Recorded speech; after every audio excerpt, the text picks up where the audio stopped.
Wait lang, guys. Wait lang.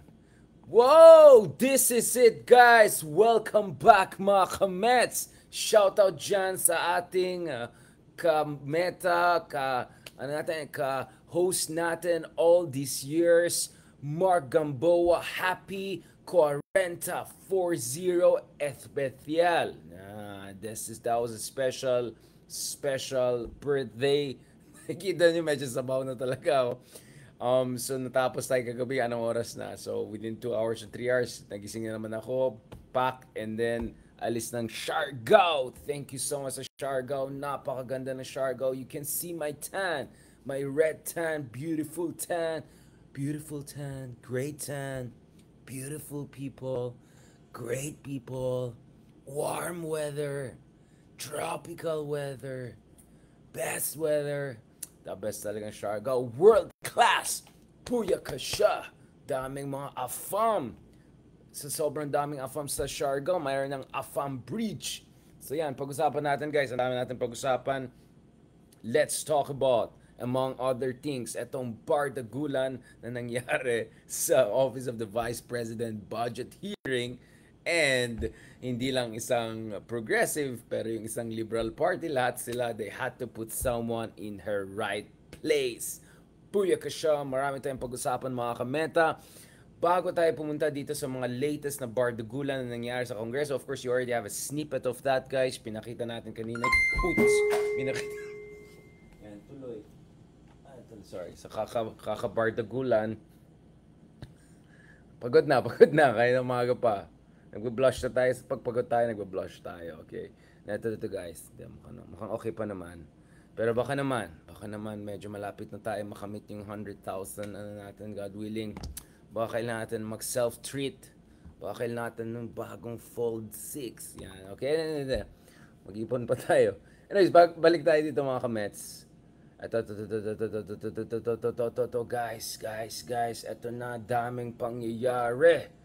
Kuya ka siya sa sobrang good vibes tayo dyan sa Siargao. Ginaya natin yung moves ni Kuya. Yung kinanta niya kay Sarah Geronimo? Mahirap pala maging sintonado, ah. Mahirap pala yung sintonado ako kumanta. Pero pagdating sa sayo, medyo hindi naman tayo. Medyo nasa vibes naman tayo, guys. Tapos grabe naman mga tao. Kaysa naman, ano naman kay Jackin, yung mga pinapakita ko, yung mga black belt taekwondo moves, yung mga pumse moves, yung mga ganun. Yung mga marites, sino nagpicture? Sino nandyan? Magaling naman ang photographer. Guys naman, it's Siargao. Yeah! Ayun naman tayo. So, thank you guys. I really like Siargao because it was just as great as I thought. Kung may pera lang tayo, bumili tayo ng mansion natin doon. Siguro pwede na ako mag-digital nomad, feeling a fam. Pwede na tayo maging feeling a fam dyan. Yan, maki-blend in tayo dyan sa Siargao. Okay, that was great. Super great. AFAM Bridge pa lang, panalo na. And ang kagandahan kasi ng Siargao, it shows that you can have actually combination of sustainable development and at the same time gorgeous scenery and fantastically nice people. So guys, I'm feeling the vibes. Speaking of feeling the vibes, are you feeling what I'm feeling, guys? Medyo, mukhang the walls are closing in dito sa mga minamahal natin. Mga pinakamagaling na presidente, pinakamagaling na vice-presidente, yan, itong pinakamagaling na political dynasty, pinakamagaling na mga trapo na hindi daw dynasty, pero sila lang, 30, 40 years na sila lang. Ito guys, are you feeling what I'm feeling? Alright, yung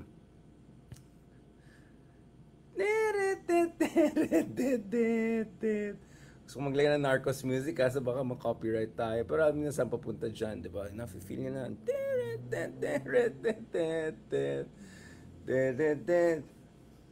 Kamukha ko daw yung sino, andun sa Narcos. Yung flowery din yung mga shirt. Yan, yung Chilean actor na yan. Walang yan talaga mga tao. But guys, bago tayo pumunta dito sa huling bardagulan na nangyari. Bago tayo pumunta dito sa huling... Point of order, Madam Chair. Point of order, Madam... Just to give you guys an idea. Ginawa ko yan, guys. Ginawa ko tong edit na to. In between mga meetings and all. Including kanina, shoutout kay Foreign Secretary, of course, Manalo, and shoutout kay Interim Chief Justice Leonen, of course, ICJ, right? ICJ Judge Pangalanan, multiple members of the ICC. So kanina, shoutout dyan sa University of the Philippines at Department of Foreign Affairs, among other colleagues and friends. We had a chance also to meet yung president, yung head ng Permanent Court of Arbitration. Wala akong alam dyan sa ICC. Wala akong alam dyan sa pangyayari. I'm just saying, shout out dyan sa mga na-meet natin, mga galing sa mga top international courts dyan kanina sa University of the Philippines. Salamat sa mga kaibigan natin dyan, mga patriots natin and top legal experts. Sino naman ako, di ba? Mga ganyan lang naman kasama natin, guys.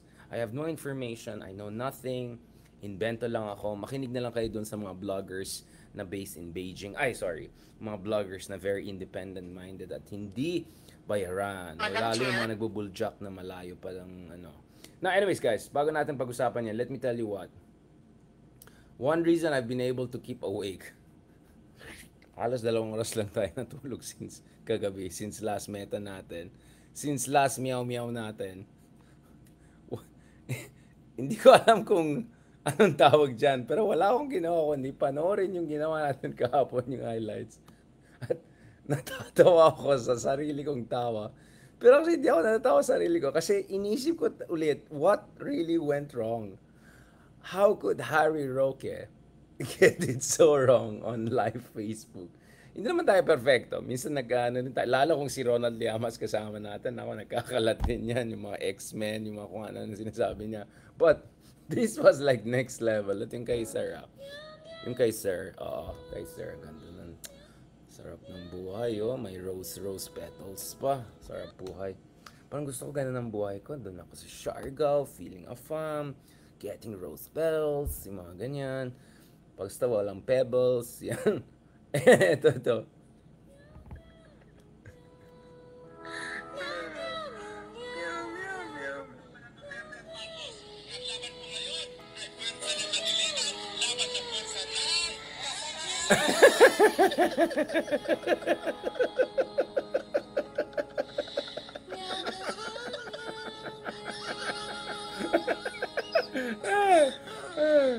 Wala akong ginawa kayo tumawa sa sarili kong tawa.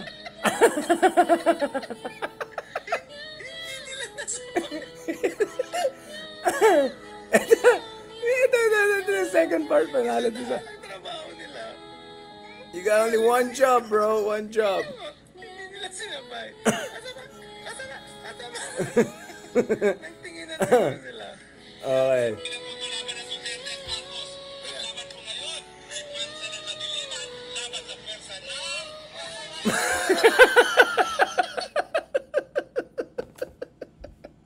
I'm telling you guys, that was classic. Please guys, wag kayong I'm genuine, natatawa talaga ako every time. I'm telling you guys, yung comment sections ko ng YouTube, Twitter, lahat, puro mga, sir, pang mala-pandemic level na tong contagiousness niya, baka mga quarantine na kayo sa kakata. I mean guys, come on, it's like, is this for real? I mean, parang, okay, let me revise my initial estimate. I think 5 lang yung tao nandun. Tapos siguro mga ano-ano lang ni Kuya, basta mga ano lang yan. May sasabihin na ako, si Ronald na lang magsabi o kami masabi tayo, mahirap na baka may makalusot. Pero alam niyo na, di ba? 5 lang yung kinahan niyang gano'n. O guys, pag sinabi ko na, ito po ay hindi labanan ng Duterte at Marcos. Ito po ay labanan ng, syempre, expect ng nila, nung 5 nandyan, kabutihan at, di ba? Kabutihan at kasamaan, di ba? Pinalitan niya. Nag-improvise si ex-human rights. Kadiliman. Di ba, syempre, napaisip yung mga yan. Kadiliman. Ano kayang antonym ng kadiliman? Kalinawagan. Di ba? Parang alabo, ang hirap, di ba? Parang, kasi kabutihan, kasamaan, di ba? Mas direct yung juxtaposition, pero yung kadiliman, di ba? Sa totoo lang, hindi ko masisisi yung mga yan. Pero, ang panalo sa akin, guys, na-imagine ko yung delay time ng kasamaan. Ganun. Ito, may delay.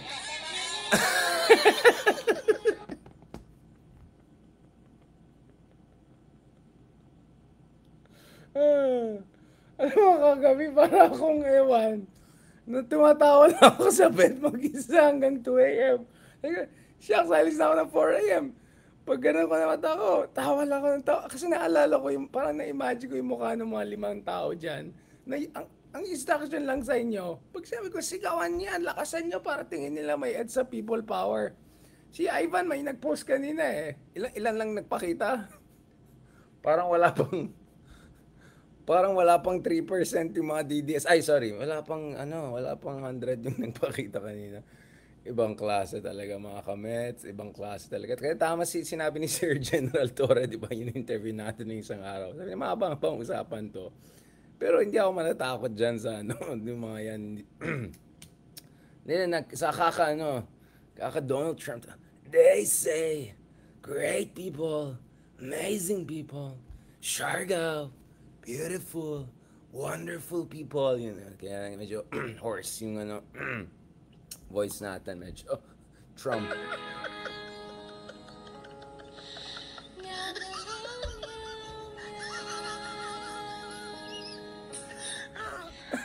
Now imagine that for 2 hours. Nandun ako sa baba. Nako ba, guys. Mamaya may hair follicle test na naman. Si Pebbles nga. Wala nga papa-hair follicle test pa. Mahirap na. Yan ang mga kailangan ni follicle test o mga to. Pinalitan ng script. Sir, ang training po natin, kabutihan. Sabihin nyo, tapos hintay kayo. Kami sabi namin kasama, bakit na pinalitan? Bakit hindi kayo nag-isip? Sabi niya, baba kayo! Bakit hindi na namin kakatiliman? Bakit yun? Kasi naman pa, ang bilis na nagsalita, hindi ka sama! Tapos sumapul pa yung iba. Ay nako guys, mga ka-pebbles. Eto talaga. So just when we thought, guys, we have seen it all. Katulad sinabi ni Senator Mig Zubiri. You know, I've seen strange things in my life.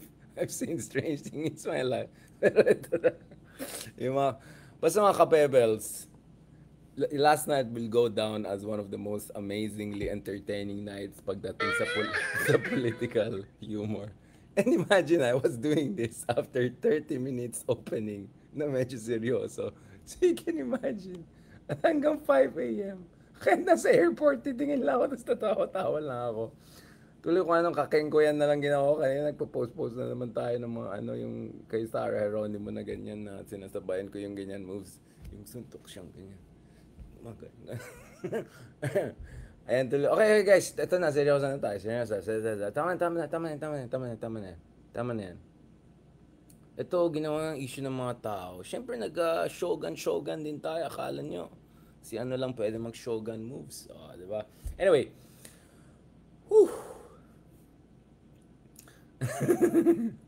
Si Pebbles, pa hair follicle test nyo. Oo. Okay. Let's go. Ano daw? Pusit na intro. Ito, balikan natin guys. Okay, so kanina, let's contextualize this. Nakita natin yung nangyari sa Senado na hindi nakalusot si Madam. Ano tawag nila ulit kayo doon sa dating BP? Madam? Ano tawag nila? Ano? No. Parang, sino ulit nagsabi na yung VP natin dati? Diba? Balikan natin. Anyway, mga Squid Games. Ito.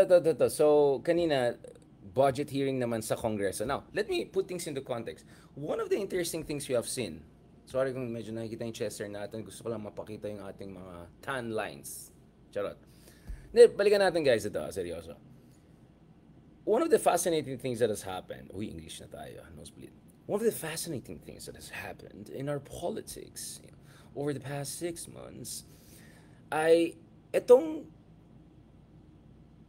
parang kabaliktaran nangyari, di ba? Na pagdating sa Senado, meron kayo itong mga bloopers, urge, yung mga ganyang kalokohan na hearings, yung meron kang Pebbles, meron kang Jonathan Morales, yung mga ganun, tas nag-off script pa. Clown show. Lots of clown show in the Senate. And then gladly, there are the Sherwin Gatchalians and no comment kay Jingoy. There's the Riza Ontiveros, obviously among others, to medyo balance out, fiscalize it. But back in the day kasi sa Senado, more or less, parang ang median senator mo ay ganitong level. And then pagdating sa Kongreso, medyo iba. Just to be honest, hindi ko na napakita yung level. Lower house, basta lower house. Because the idea was that yung senators ay future presidentiables. And because they're future presidentiables and they're nationally elected, so napakalawak yung kanilang constituency. Ang laki nung kanilang insentibo na magpakitang gilas. At magpakitang gilas dahil binoto kami ng 15, 16, 12, 20 million people, di ba? Siyempre, mahiya ka naman sa sarili mo, magpakita ka ng gilas, di ba? Nationally elected leader ka at gusto mo magpakita na talagang nasa highest chamber of the land ka, fiscalizers ka, and all of those things. And then the lower house was supposed to be where you had the ultimate expression of parochial katrapuhan, right? Whereby ito yung mga naging congressman dahil 200,000, 300,000, maximum 700,000, 1 million, whatever ang bumoto sa kanila. So very parochial, small constituency, narrow area of focus, pork barrel, ganun. Now, baliktad. Interestingly, if you look at the median level of hearings in the Congress, it's here. Yung sa Senate, thanks to si ano, yung overall average ng Senate ay bumaba ng husto. And if you go to the Congress, wala kang mahanap na hearings na katulad ng ginagawa nila Pebbles, na Jonathan Morales, yung ginagawa ni Urge. Baka naman, siguro naman magsasangayon ng tao. Wala kang ganyan clown show, no offense. Wala kang ganyan clown show sa Kongreso ngayon. In fact, napaka-serious yung mga shows, okay? Napaka-seryoso yung mga shows pagdating dun sa hearings. Napaka-seryoso yung mga hearings sa Kongreso nowadays. And I'm very impressed with the level of scrutiny we're seeing. In fact, sa sobrang solid yung scrutiny, napa-apologize pa ang pwersa nang tapos gumano siya afterwards, di ba? Diba? Napa-apologize siya kasi nabuking talaga siya. Hindi naman laro yung mga Squid Game niya, mga legalist, mga ganun. Tapos huli siya, di ba? Going back to this. What's his name? Harry. Ito. So, here you say something very interesting. And then, if you look at the... Ito. And Dan Fernandez say the 24-hour detention of former president operators of Cote. Hindi, ito yung nag-apologize siya, di ba? Of 99. I'm just wondering who are you trying to fool? Yun, You're not dito. actually born yesterday, Secretary. Sa tingin mo po ba kaya mong paikutin ang mga tao sa hearing na ito kasamang sambayan ng Pilipino? Of course, deny as much as you want. But the overwhelming pieces of evidence point to one thing. An only reasonable person, any reasonable Bata pa tong person mga to. will come to an unmistakable conclusion. You are part, or perhaps a lawyer, of Pogo South 99. Mr. Chair, I resent that. I am not fooling anyone. Ay, sus. I resent that also coming from someone who was my former law student Aba. and who was my inaanak. Aba. That's not the way to treat a resource person of this house. At least when I was a member of this house, we never treated resource persons in that way. Oh, pero anong ginawa mo kay Leila de Lima noon? May I ask the honorable member Kong Salo to refrain in issuing statements that would insult our resource persons. I am not saying you are, but Ito talaga. To conflict rules, which is contact. Nabuking si Kuya dito, di Being ba? The reason behind it was an honest mistake, Oh, Your si, Honor. ito. So, Committee. We would like to hear first the explanation of the reason behind his hindi absence, umurong to this yung committee. dati niyang estudyante o Thank you, Your inanak. Honor. I was hoping to be given an opportunity to be heard. It was an honest mistake. Aba, honest mistake pala. I have also been a member of this chamber. We don't hold hearings on Fridays. Aba, So when I saw the notice of hearing, I assumed that just like the first and the second hearing where I attended, that it would be on a Thursday. aba. And that may is true, that scheduling I had pa. a hearing both in the morning and in the afternoon. And that is why I sent that letter. By the time I realized that it was a Friday and there was in fact a Okay, hearing, anyway, charot, Chenes, okay, whatever. Basta ang point ko is, if you look at the Quadcom meetings led by Congressman Barbers, if you look at the different kind of hearings that were held earlier this year on different issues, including on the confidential fund issue since nung isang taon pa, kitang-kita talaga natin, guys, na in fairness, ang sobrang umangat yung level ng mga hearings sa Kongreso. I'll tell you what, back in the day when I was working there, and I used to advise, senator and congressman, and these are pretty smart people, whether it's Miriam Defense or Walden or whatever. But anyway, naalala ko may mga time na may hearing, tapos biglang magsasalita yung isang congresswoman, may I ask why yung representative, for instance, ng US or Europe, bakit hindi binigyan ng visa yung anak ko or something like that? I mean, it was that level. It was ridiculous. And then you have to have the resource person saying, sorry, that's beyond the purview of this hearing, your personal concerns, whatever. Ganon ka-parochial. Alright, ganon ka-parochial yung mga hearings. Like for instance, the hearing was supposed to be about foreign policy. The hearing was supposed to be about EDCA basis. Ang hearing ay ukol dapat sa West Philippine Sea. And then biglang yung magtatanong yung isa taga whatever. Tapos, bakit yung anak ko hindi binigyan ng visa? Yung ganon. Right? It was that crazy. And then sa Senate, dun mo makita yung sonorous speech, got a Seneca level of cross-examination, the fiscalizers on steroids and all of that. Steroids, hindi fentanyl. So, this is what I'm talking about, guys. Ito talaga yung pinag-usapan natin dito. Now, interestingly, medyo nag-reverse siya. Alright? And a huge part of that is, of course, you had the Bong Revillas, no offense, and the Lito Lapits noon pa. But since the advent of the Dutertes, makita mo yung rise ni Pebbles, rise ni Boy Sile, ano bang latest na Boy Urge, Mr. Urge, whatever. At itong mga taong to, ang difference sila, because in fairness, Lito Lapid and even Bong Revilla, and I would say actually Bong Revilla put him a little bit higher than some of these people knew their limitations. Itong mga tao na to ay hindi nagmamaganda ng big time. Hindi katulad nitong Pebbles or nitong Boy Sila, pipilitin pa nila yung point nila. Obvious na mali, obvious na wala kang research, obvious na hindi mo pinagsasay mo, pipilitin mo pa, di ba? Yun talagang Dunning-Kruger effect on steroids, di ba? So yun ang nakikita natin deterioration sa Senado, unfortunately. Di ba? Now, ibang usapan niya kay Ma'am Cynthia, yung mga hearings niya na, papa ba tayo? Bakit ganyan? Research pa kayo dyan. Ibang usapan niya, di ba? In fairness naman kay Ma'am Cynthia, minsan maganda yung mga banat niya. Now, you compare that to the Congress, these are, to put it in the proper language, these are serious people, right? At least pagdating sa hearings, very serious hearings, no? So, anong relasyon nito sa sinasabi natin ukol kay VP Sara Duterte? Because, kung mapansin nyo last week, naging malaking issue itong libro ni Madam. Ano daw tawag nila kay Lenny noon? Madam? Ang tawag nila kay Madam noon ay Madam. Di ba? Yung isang dahilan na naging sobrang sikat or sobrang notorious, yung issue ng 10 million pesos na isang kaibigan, no? And naging laughing stock na, and ang dami ko nakita mga memes, pati mga kaibigan natin na kulpal, no? May nakita ko na meron silang copies ng isang kaibigan, tapos long weekend read na sa aeroplano sila. Sarap, nakahanap na aeroplano sa Friday ng rush hour. No, but going back to that, guys, no, this was the crazy situation we were talking about back in the day, right? So, siguro, akala nito, well, sa Senate, and if you look at the Senate, Risa pushed back very hard, binuking niya, but I don't mean anything, but I think Grace Poe as the chairwoman should have been a little bit more assertive. Sorry, Mama, siguro baka nakinig si Senator Poe dyan, I felt you had to be a little more aggressive in that. Now, to be honest, I felt you had to be even more aggressive noon pa, nung nagkaroon kayo ng hearing sa yung mga fake news bloggers na walang iyang mga yan. I just felt sometimes she's a little bit too above the fray. There's a healthy Goldilocks level of being above the fray. Sometimes you have to be assertive, sometimes you have to call a spade a spade. But anyway, there was Riza there to do the assignment, and I think she did it pretty well, and na-expose niya. Now, coming down, interesting. Very interesting ito. Tignan niyo yung pakikitungo ni ano pangalan niya?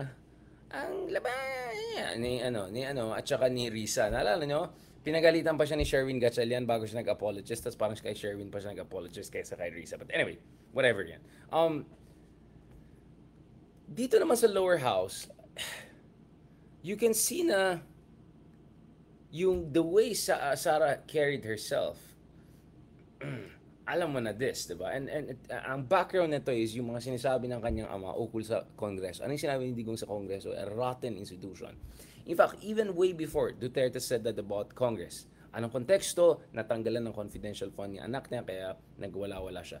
But even if you go all the way back, nung tumatakbo pa si Duterte, what did he used to say about the Congress? Sabi niya, sobrang bored siya sa Congress, hindi niya alam gawin niya. Dahil hindi niya nakita niya yung saysay ng trabaho dyan sa Kongreso. Pumupunta na lang siya, nagsisiya ng mga siya or something. And he would laugh about it. Essentially, wasting taxpayers' money. And the re-election of duty. But for him, parang, the job is a joke anyway. I'm not gonna take it seriously. Parang ganun yung thing. So you could see na, medyo napapass down yung ganitong, for lack of a better term, sensibility, right? Or predisposition pagdating sa lower house. Except this is a lower house that is the most serious, scrutinizing, and some would even say potentially hostile lower house to the Dutertes. And dito nakita natin talaga, Sara was really caught. Diba? She was really caught off guard because nung na-cross-examine siya ni Mang Franz Castro. And there are two levels to this. First of all, siguro inisip, Franz Castro, mga ano lang yan, mga left-left lang yan, wala lang yan. Ganun siguro inisip niya, alam mo na. At pangalawa, let's be honest, there's also something weird going on there because we know that the reason why the Dutertes have a very conflictual relationship dito sa mga progressive na yan, or left, or far left, whatever you want to call them, ang isang dahilan dyan is actually once upon a time they were allies. Alright? And then it fell apart very badly. Pangalawa, ang mga Dutertes, especially Digong back in the day, pretended that he is progressive himself. In fact, he called himself a socialist. Di ba sabi ni Digong, hindi ako komunista, but I'm a socialist. Do you remember that? Nung sinabi niya, nandito yan Di ba? This was in the context of him talking about yung relationship niya with the military. Sabi niya, dapat ang sandat ng lakas ng Pilipinas ay hindi matakot. Dahil hindi naman ako komunista, pero ako ay isang socialista. Right? Now, obviously, someone would say, kulang pa ng national. Okay, but anyway, I don't want to go into that. I don't want to use the F word. Right? I'm talking about the political F word. I don't want to go there. Mahabang usapan yan. Some sociologists and political scientists would consider the former president as yung letter F daw mag-apply sa kanya in terms of classification of rule niya. I won't go that far. I would say he was a far-right populist. Alright, far-right populist. Yun na lang ang aking description. Going back to that, particularly toxic ang relationship ng mga Dutertes with itong mga Makabayan bloc at mga leftist groups because once upon a time they were allies, and at the same time the Dutertes always pretended that they themselves are progressive or something like that, right? And again, that's a very interesting thing because I think what's going on there, ito, nahanap ko na. Ito. Digong, I'm a socialist, not a communist. Look at this title. This is 8 years ago, right? I remember that. I wrote a book on Duterte, so I had to go through the Duterte openly saying, I'm a socialist, not a communist. So at least, well, you could say at least conceptually, may pretension siya na siya ang tunay na leftist. Na, ito. Si Digong mismo nagsabi, hindi ako nagsabi yan Sabi niya, I'm a socialist, not a communist. I'm a socialist, I'm not a communist, I'm a last card. So essentially sinabi niya, hindi ako communist, meaning hindi naman ako NPA, ayoko naman patasikin yung overthrow yung regimen. But I'm a socialist in the sense that I am progressive or I am, liberal or open-minded in a lot of issues and all of that. All right, that's an interesting distinction. So, kaya feeling ko always there was this kind of very toxic tension between the two of them, even though at times they were allies and at times they had this kind of tactical or alliance, or some would say modus operandi, right? Modus vivendi. Modus operandi. Well, if you want to talk about modus operandi, then maybe you have to read Patricia Evangelista's book about the origins of DDS. I'm not talking about DDS na nasa online. I'm talking about the original DDS, right? Now, mahabang usapan yan. You're free to check Patricia Evangelista's book. In fact, you don't even need to read her book. You can check her articles on Rappler, among other things, whereby tinignan yung origins ng yung original na DDS. Yung original, you know what I'm talking about, right? So anyway, so I think that explains why, bakit particularly tense itong interaction ni Sara Duterte and Franz Castro, right? you could see there was an element of, let's just call it for what it is. There was an element of contempt, but there was also an element of grievance or anger or frustration and all. And you could see that it was actually quite mutual, right? That both sides had really this genuine anger against each other. So first I showed the shorter version, in-highlight ko yun, in-edit ko yun in middle. The points of order, Madam Chair. Ito din nila ako. Madam Chair, kasi parang, let's proceed with the answer. Point of order, Madam Chair, kasi parang siya yung nagpe-preside eh. Oh. Kasi inuutusan na ako sa secretariat natin. Oh, di ba? Parang ano eh, wala. Yes, salamat sa Lorda, sa Madam President, please proceed Siya masisiya. with the response. Si Congressman siya. Intervene din natin yan. With the response. Madam Chair, Di ba yung I mukha? don't understand. Bakit a person convicted of child abuse is still sitting in a seat? Point of order. Ano sabi niya? Sitting in a seat. I mean, that's interesting. Sitting in a seat. Di ba? Sitting in a seat. Talagang, meow, meow, meow, meow. Yung sinasabi natin na dinadivert Finalize ba yung conviction ni, ano? Or accusation lang sa kanila yun? Sa Senado, Madam Chair, dapat hindi natin yan pahintuin. Oh, di ba? Pinagsabihan tuloy, di ba? But of course, that was just a highlight. Just to be fair, let's look at the full version. Okay, let's look at the full version. Para makita natin lang na it was really a tense back and forth, guys. Ito. Order, Madam Chair. Point of order, Madam Chair, kasi parang, let's proceed with the answer. Point of order, Madam Chair, kasi parang siya yung nagpe-preside eh. Kasi inuutusan niya. Oh, tingnan mo, nagsasalita over. I mean, come on, this is... Yes, excuse me. The Congress is you may disagree with Franz Castro, whatever, but the Congress is a co-equal branch of the executive, and ito hindi naman presidente ito di ba? Sabi nga ni Cayetano, daw yung VP, spare tire lang, di ba? Hindi nga rin membro ng kabinete, hindi man lang sekretary ito, tapos ganito yung pakikitungo niya doon sa mga miyembro ng, di ba? That's what I'm talking about. All right? Tapos interesting, these are the same people who the other day were saying na dapat may due process, dapat walang karahasan, dapat respetuhin ang saligang batas, mga ganyan, ganyan. And then ngayon, look at how she talks. Actually, she's talking over.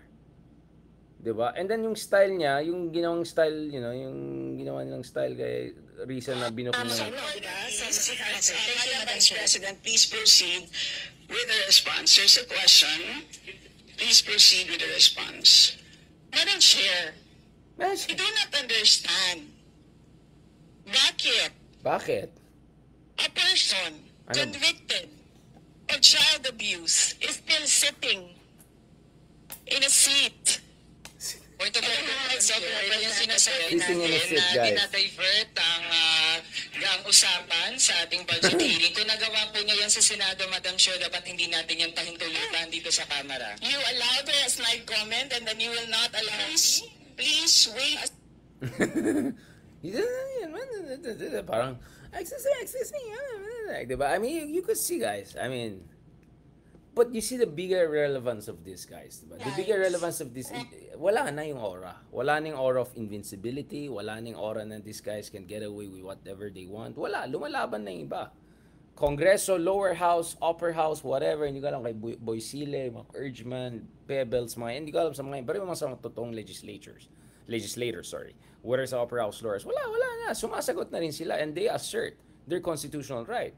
Wala na, tapos na yung style ni Digong dati na kaya niyang bastusin lahat ng Supreme Court Chief Justice, bastusin niya yung Senador, bastusin niya lahat mga yan. And by the way, dun sa isang kaninang ex-human rights lawyer na nagmamaganda na, uy, collegiality, ano yung ulit yung mga ginagawa niya kay Leila de Lima noon based on all of those fake charges and mga other things that are all dropped. Excuse me. And these people are talking about due process and human rights and all of that, anong pinaggagawa nila ng mga time na yan. So, dito talaga makikita niyo, guys, walang respeto itong mga tao nito sa democratic institutions natin. Zero respect whatsoever. Talking over a congresswoman. You may disagree with this person. Cross-examining you on a very legitimate issue. And by the way, speaking of legitimate issue, pag-usapan natin yan, saan napunta ang gastos ng Office of the Vice President. Alright? Pag-usapan natin yan. Kasi, sarap buhay eh. Sarap, sarap, sarap, sarap. Tignan niyo naman guys yung breakdown. 14 million pesos ay napunta lang sa purchase of information. Wow, taray. Ano kayang mga klaseng information na kinukuha? Wala namang ginagawa ito sa West Philippine Sea. Wala namang tulong itong mga to or comment man lang ukol sa mga pinaggagawa ng mga kababalagan ng China sa Pilipinas. If anything, connect the dots. 14 million pesos. Alright, purchase of information. 10 million pesos payment of reward. Reward for what? Kailangan ba nang bibigyan ng VP yan? So anong saysay ng Department of Interior Local Government? Ano bang saysay ng Department of National Defense? Anong saysay ng Military Intelligence? Anong saysay ng NBI? Anong saysay ng PNP? Anong saysay ng bakit kailangan ba? I mean, assuming this reward has to do anything with security, etc. matters, right? Because we're talking about confidential funds. Remember, the confidential funds are justified on the grounds of national security. So ano mga reward nito? Sino mga kumuha ng reward na to? Rental and other incidental expenses dun sa maintenance of safe houses nila, 16 million pesos. Ilang tao bang kinulong nila or ilang tao ba in detention or witness protection program? Gaano kalawak? Mukhang mas malawak pa yung operation ng mga ito. Grabe naman, troll farm daw yung mga. Wala akong sinasabi. Di ko sinasabi troll farm yung mga yan. Umayos kayo dyan. 16 million pesos maintenance of safe houses. Baka naman safe houses, parang baka cottage, yan, ha? Parang mga, mala Siargao vibes naman yan. Purchase of supplies. 35 million pesos. 35 million pesos ang purchase ng supplies. Ano bang sinusupply nyo? Mont Blanc ballpen? Ano yan? Dolce Gabbana, ano?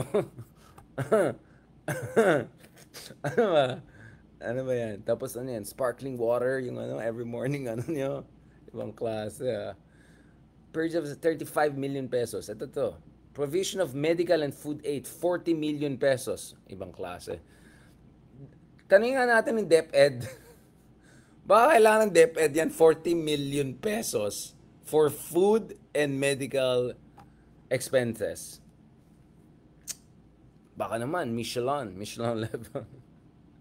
Ito. Payment of incentives for traveling related to alam niyo nang sasabihin natin. Wala akong sinasabi. 10 million pesos. 10 million pesos. Ulitin natin, ha? 14 million pesos. Purchase of information. Wow, sarap buhay. Parang wala tayong NBI, parang wala tayong military intelligence, parang wala tayong DILG, wala tayong military, wala tayong police, wala tayong NICA. Reward, 10 million pesos. Wow. Parang kasing laki ito ng budget ng magaling na libro, 16 million pesos maintenance ng safe houses. Ano bang klase mga safe houses? 35 million pesos ang mga supplies. 40 million pesos pagkain, mga ganyan. Ibang klase. 10 million pesos for traveling expenses. Taray. Ano ba yan? Parang catch me if you can. Inabol nila yung mga NPA na pumupunta sa Cayman Islands, Caribbean, James Bond vibes, gano'n. Okay, guys. Sarap buhay. Sarap buhay. Sarap.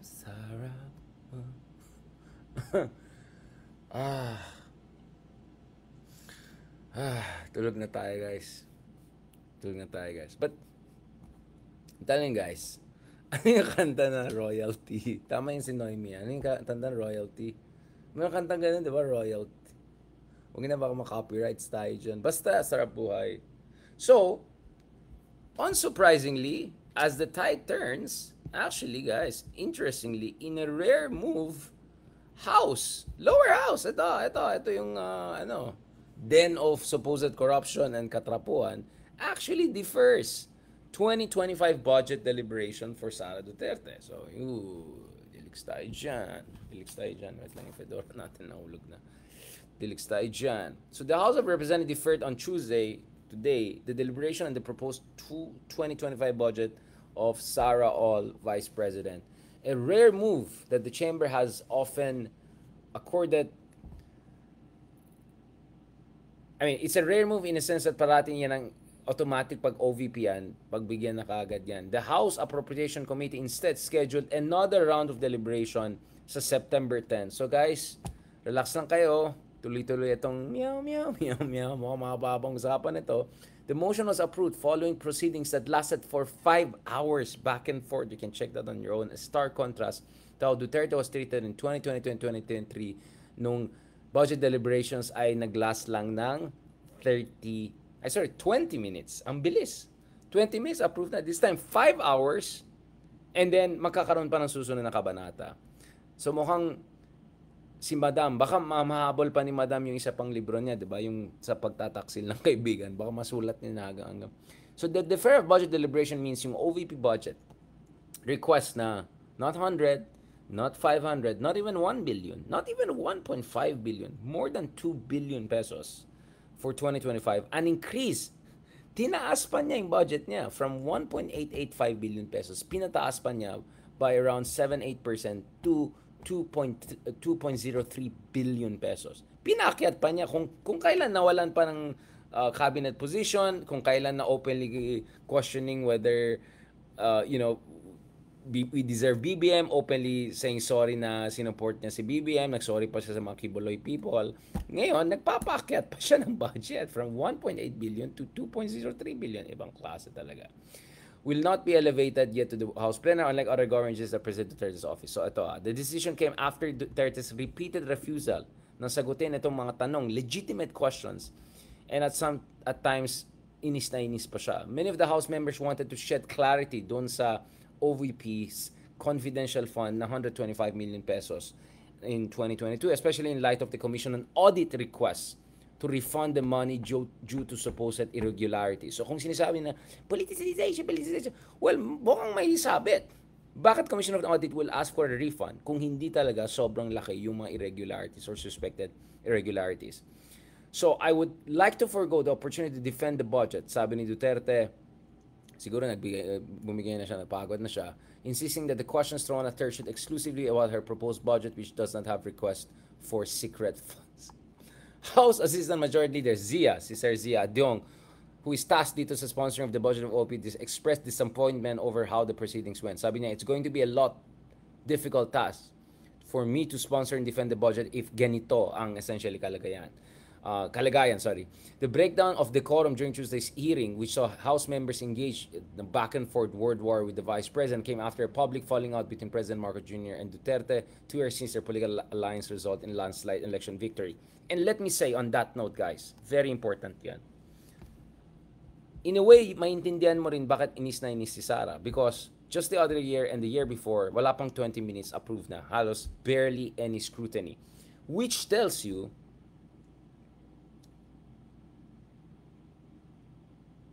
that may pagkakulang before. Right?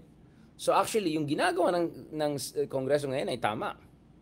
Ang tanong is, bakit no wonder we're not doing their jobs? So, it is true that politics is playing a role. But actually, their scrutiny is correct. Because the Commission on Audit is saying there's a problem here. Pero ang tanong is, bakit hindi nila ginawa dati? So, we shouldn't also let the Congress off the hook. That means, hindi nila ginawa ng tama yung trabaho nila dati. But at least ngayon, bumabawi sila. Now, whether it's for political reasons or not, the fact of the matter is that finally they're doing their proper job. And that is the context under which we have to end this conversation. Napahaba tayo. You can see I'm blushing and all of that. Medyo pagod na tayo. Pahinga na tayo. Let me rest. Thank you so much again sa lahat ng mga nagmamahal sa atin, nagsusuporta sa atin. Now, officially, top 10 podcast na tayo sa Pilipinas bago sa latest rankings ng Lubas kanina. Saan ko nilagay? Ayan. Nasa top 10 na po tayo. So, as I said, God willing, ang target natin, magta-top 5 na naman tayo. Number 1 will be quite hard. Kasi kalaban natin ng mga barangay love, mga ganyan type. Medyo mahirap talunin mga yan. But at least now we're in the top 10 podcasts of all podcasts in the Philippines. Nasa top 10 na po tayo. And we would not have achieved that if not for your support. The reason why I'm doing this, kahit sobrang pagod ako ng 2 a.m., 4 a.m. lang tulog ko ng konti, and then dire-diretso na ako the whole day. Kanina pa meeting pa natin mga DFA, UP Law, whatever. Dire-diretso lahat ng araw na ito. Pumunta pa tayo sa birthday ng kaibigan natin. Lahat na yan. Wala akong driver. I do all of these things because I'm passionate about what we're doing. I'm doing all of these things dahil tuwang-tuwa tayo sa suporta nyo. Dahil na-encourage at na-inspire tayo sa suporta nyo. Maybe sometimes I'm overdoing this. Maybe sometimes I'm over-exhausting myself and I hope I can get some proper rest mamaya. But it is the inspiration from you guys that is pushing us to do that. We're now a top 10 podcast in the entire, of all podcasts in the Philippines. Alright? Ang mga nakakatalo lang sa atin, mga Barangay Love, yung mga, of course, mga Cool Pals, load din natin yan. And our target is to be consistently, hopefully, in top 5 or at least in the top 10. Alright, thank you so much for that. Malapit na rin natin ma-meet yung basic target natin sa YouTube. And of course, as we do that, God willing, we're also making sure na more and more professionalized. Malabo this week na studio ulit tayo with ng RRM, but we'll make sure na magkakaroon tayo ng RRM at least on Zoom, and then balik tayo hopefully again to in studio. The studio one kasi, aside from, you have to pay for the room and all of that, is medyo may mga complications din siya kasi yung recording, yung editing, etc. It takes some time. So actually, I think it makes also sense once in a while ganyan tayo. Now, what are our plans down the road? I mean, God willing, as I said, if we can have more and more momentum like this, consistently top 5 or 10 sa Spotify, if continued yung support nyo sa atin, hopefully we can have a Spotify kind of like event, maybe fit with Cool Pals, maybe fit with, I don't know, Red Oliero, maybe fit with other bloggers, have something big so that more and more of you can join us. Or at the very least, maybe we can go and get big enough studios that sometimes maybe 5 or 10 of our fans can join us. But we want to make this as inclusive as possible and not too exclusive. Having said that, thank you so much sa lahat ng mga sumuporta sa atin in terms of, I mean, a lot of things we're able to do here is because of your support, your comments, your suggestions, your prayers, your show of love, or your stickers, your stars, all sorts of support you have sent has made this possible. Because my mind could have gone in many, many different directions. Ang dami ko pang ibang iniisip. Yung mga libro na kailangan ko tapusin yung revisions, yung kailangan pa natin isulat about Marcos. There's so many other things. Consistently out of country tayo throughout the year. There's so many other things in mind. But thanks to you guys, itong deep dive natin, ginawa natin top 10 podcasts in the country. Period. As in of all podcasts in the country. Alright, period. And we want to make sure we consistently are in top 5. And so yung Project Pilipinas natin, with Mark Gamboa and now also with Ronald, yung RM natin, nagawa natin top 30. Alright. Sorry, not top 30, top 10 in all political podcasts. At least I think number 6 the other day. So thank you so much again for your continued support. Tingnan, sa sobrang tuwan-tuwa natin kung ano nang inisip natin, gumawa tayo ng Shogun edition pa. Alright. I hope na natuwa kayo dun sa ginawa natin Shogun edition, di ba? Kasi bagay na bagay dun sa ginagawa natin. It captures the essence of what we're trying to do. Alright. Itong Shogun natin. Shogun RRM. Ajin-san. Okay, yeah, okay. Thank you very much. Please continue to support us. I think at Spotify, we're closing to 900 ratings. We went up from around 600 ratings the other week. We're not now at 900 ratings. We want to get at least at 1K ratings before the end of this week, God willing. Thanks to your support. So please just share. Ask other people to support us. Libre lang magbigay ng 5 stars. If you think we deserve more inspiration, of course, we're not perfect. Kailangan natin improve yan. Kaya natin improve yan. But we need inspiration. We need support. Share the message. Share the love. Spread the word. And again, shout out and happy birthday to Mark Gamboa, our great, great friend. And be nice to him. I don't like when you don't say good things. You may disagree with him, but be respectful and hold the line. All right? Basic line, etiquette. Okay? Hindi tayo katulad ng mga kabilang kampo and all of that. Thank you very much. God bless. Mabuhay po kayo. And have a good evening. Salamat po.